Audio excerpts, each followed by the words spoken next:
বিশেষভাৱে অসম বিধানসভাৰ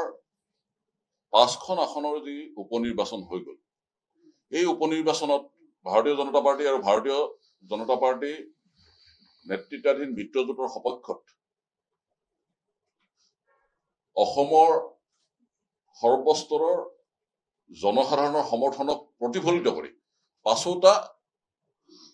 বিধানসভা সমষ্টিতে আমাৰ মিত্ৰজোঁটৰ প্ৰাৰ্থীয়ে জয় লাভ কৰিবলৈ সক্ষম হৈছে আৰু এনে এক প্ৰেক্ষাপটত আমি লক্ষ্য কৰিছো যে বিগত কিছুদিনত কংগ্ৰেছ দল আৰু বিৰোধী ৰাজনৈতিক দলসমূহৰ নেতৃবৰ্গৰ ফালৰ পৰা কিছু ৰাজনৈতিক বক্তব্য আছে যি ৰাজনৈতিক বক্তব্য কেৱল বিভ্ৰান্তিকৰেই নহয় সামগ্ৰিকভাৱে অসমৰ সমাজ জীৱনত নেতিবাচক প্ৰভাৱ পেলাব পৰা ধৰণৰ বক্তব্য প্ৰথম কথা বিগত লোকসভা নিৰ্বাচনৰ সময়ত ভাৰতীয় জনতা পাৰ্টিয়ে নেতৃত্বাধীন মিত্ৰজোঁটে 11খন আসন লাভ কৰিবলৈ সক্ষম হৈছিল সেই 11খন আসন লাভ কৰিবলৈ সক্ষম হৈ যি এক বিশেষ সফলতা ভাৰতীয় জনতা পাৰ্টি নেতৃত্বাধীন মিত্ৰজোঁটে লাভ কৰিছিল তাক গৌণ কৰাৰ উদ্দেশ্যে বিৰোধী ৰাজনৈতিক দলসমূহে কেৱল মাত্ৰ যোৰহাট আসনৰ জয়লাভকে লৈ তেখেতসকলে এনে এক বাতাবৰণ সৃষ্টি কৰিবলৈ চেষ্টা কৰিছিল যাৰ জৰিয়তে তেখেতসকলে অসমৰ ৰাইজৰ অকুণ্ঠ সমৰ্থন লাভ কৰি ভাৰতীয় জনতা পাৰ্টিৰ নেতৃত্বাধীন মিত্ৰজোঁটে লাভ কৰা 11খন আসনৰ যি জয়লাভ ইয়াকো গৌণ কৰাৰ কাৰণে ষড়যন্ত্ৰত লিপ্ত হৈছিল কিন্তু সেই ষড়যন্ত্ৰ সমূলঞ্চে উৎখাত হৈ গ'ল অসম বিধানসভাৰ 5খন আসনৰ এই উপনিৰ্বাচনৰ সময়ত আৰু এই উপনিৰ্বাচনৰ সময়ত যি জনাদেশ ভাৰতীয় জনতা পাৰ্টি অসম গণ পৰিষদ বা UPPL দলকে ধৰি আমাৰ মিত্ৰজোঁটৰ অংশীদাৰ দলসমূহে লাভ কৰিলে তাৰ পিছত কংগ্ৰেছ দলৰ নেতা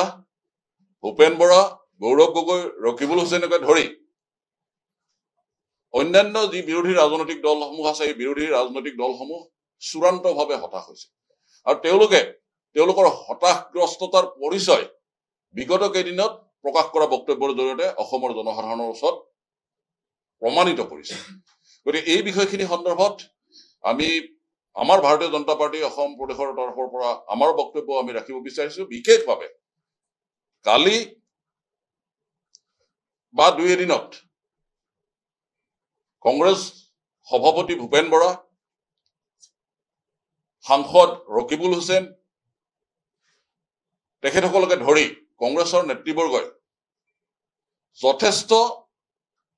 বিভ্ৰান্তিকৰ বক্তব্যৰে অসমৰ জনসাধাৰণক বিপথে পৰিচালিত কৰিবলৈ ষড়যন্ত্ৰত লিপ্ত হৈছে আমি ভাৰতীয় জনতা পাৰ্টি অসম প্ৰদেশৰ তৰফৰ পৰা বিৰোধী ৰাজনৈতিক দলৰ এই যি স্থিতি এই স্থিতিক কঠোৰ ভাষাৰে গৰিহণা দিছো গণতন্ত্ৰত মত পাৰ্থক্য থাকিব নিশ্চিতভাৱে সেইটোৱে গণতন্ত্ৰৰ সৌন্দৰ্য কিন্তু বিৰোধিতাৰ নামত তথ্যক আওকাণ কৰি যুক্তিক আওকাণ কৰি কেৱল মাত্ৰ বিভ্ৰান্তি বিয়পোৱাটোৱে যদি হয় তেওঁলোকৰ চৰিত্ৰ বিৰোধী ৰাজনৈতিক দলৰ চৰিত্ৰ আৰু বাৰম্বাৰ তেখেতসকলে অসমৰ জনসাধাৰণৰ দ্বাৰা প্ৰত্যাখ্যাত হোৱাৰ পিছতো সেই ষড়যন্ত্ৰৰ পৰা তেখেতসকলে আজি কিন্তু আঁতৰি অহা নাই গতিকে বিৰোধী ৰাজনৈতিক দলসমূহৰ এই যি চৰিত্ৰ এই চৰিত্ৰ অসমৰ জনসাধাৰণৰ ওচৰত আমি স্পষ্ট কৰি দিব বিচাৰিছো আৰু তেখেতসকলৰ এই বক্তব্যসমূহে প্ৰকৃতাৰ্থত তেখেতসকলৰ হতাশগ্ৰস্ততাকে প্ৰতিপন্ন কৰিছে এই কথাটো নিশ্চিত আমি এই গোটেই বিষয়খিনি সন্দৰ্ভত আৰু বিশেষভাৱে কালি এক বিশেষ সংবাদমেলৰ জৰিয়তে ভূপেন বৰা আৰু ৰকিবুল হুছেইন ডাঙৰীয়াই যি বক্তব্য ৰাখিছে ভাৰতীয় জনতা পাৰ্টি সম্পৰ্কত ভাৰতীয় জনতা পাৰ্টি মিত্ৰজোঁটৰ চৰকাৰ সম্পৰ্কত মাননীয় মুখ্যমন্ত্ৰী ডক্টৰ হিমন্ত বিশ্ব শৰ্মা ডাঙৰীয়া সম্পৰ্কত এই গোটেই বিষয়খিনিকে তেখেতসকলৰ বক্তব্যক আমি কঠোৰ ভাষাৰে গৰিহণা দিছো যিকোনো খবৰৰ বাবে যোগাযোগ কৰক 7099017330 অথবা 7099017390 নম্বৰত